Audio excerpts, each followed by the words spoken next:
شوية أفكار للفواصل مش هتاخد منكم 5 دقايق، بس هتضيف لمسة جمالية للدفتر أو للجورنال بتاعكم. وده الجزء التاني، خلونا نرسمهم.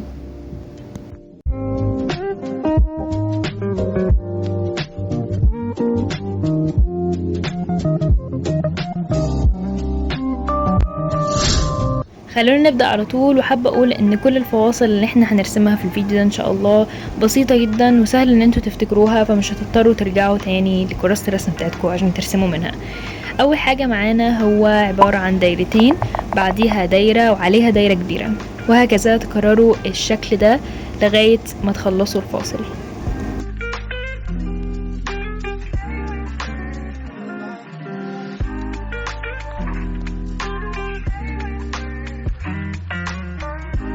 الشكل اللي بعديه شبهه شوية، الاختلاف بس بدل الدايرة الكبيرة هنرسم وردة وجنبها 4 دواير صغيرين.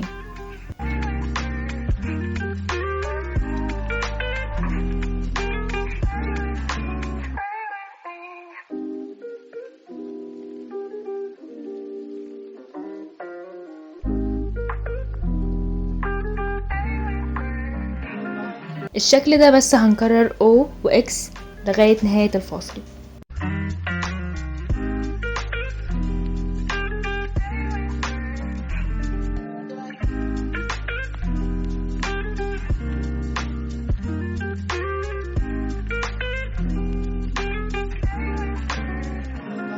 الشكل ده هنرسم وردة وهنعمل جنبيه خط ويفي، وطبعا بنكرر الشكل ده لغاية نهاية الفاصل.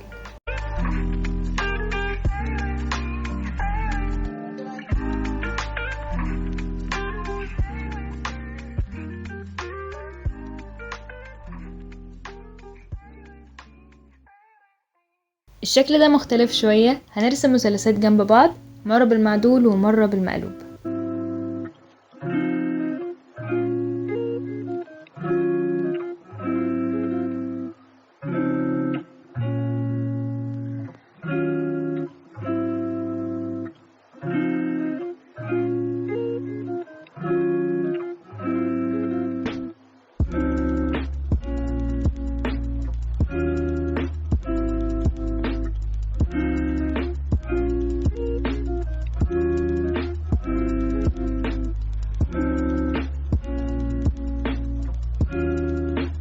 الشكل ده بسيط جدا، هنرسم خط وبعد كده هنرسم نجمة اللي هي بتاعت الانمي دي.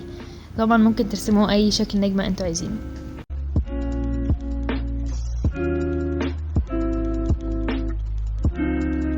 بعد كده هنرسم دايرتين صغيرين وهنشد خط ونرسم بعدها دايرتين وهكذا.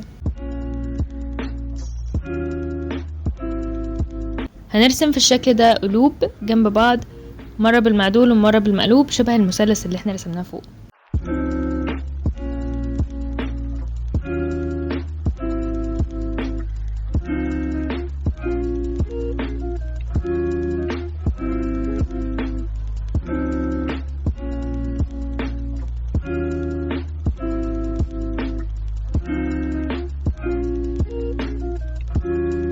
الشكلين اللي جايين شبه بعض شوية.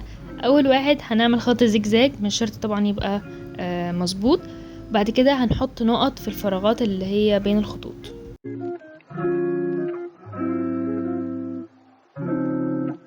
الشكل اللي بعديه هنرسم خط ويفي وهنحط نقط فوق وتحت الخط. واخر شكل هنرسم 3 اسهم جنب بعض وفي النص نقطة.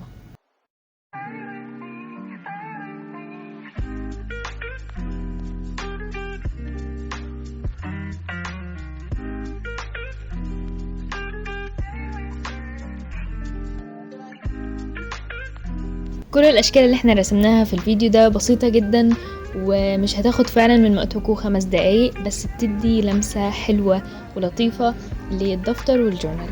طبعا ده الجزء التاني للفواصل، هسيب لكم لينك الجزء الاول اللي هو لو انتوا شايفين كراسة الرسم هتلاقوها على يمين الصفحة. هسيب لكم برضو اللينك بتاع الجزء الاول في الوصف، فشيكوا عليه. لو عجبكم الفيديو حطوا لي لايك، ولو انتوا رسمتوا اي حاجه من الفيديو ما تنسوش تبعتوا لي على الانستجرام، وبرضو خدوا لفه فيها. واشوفكم في الفيديو الجاي.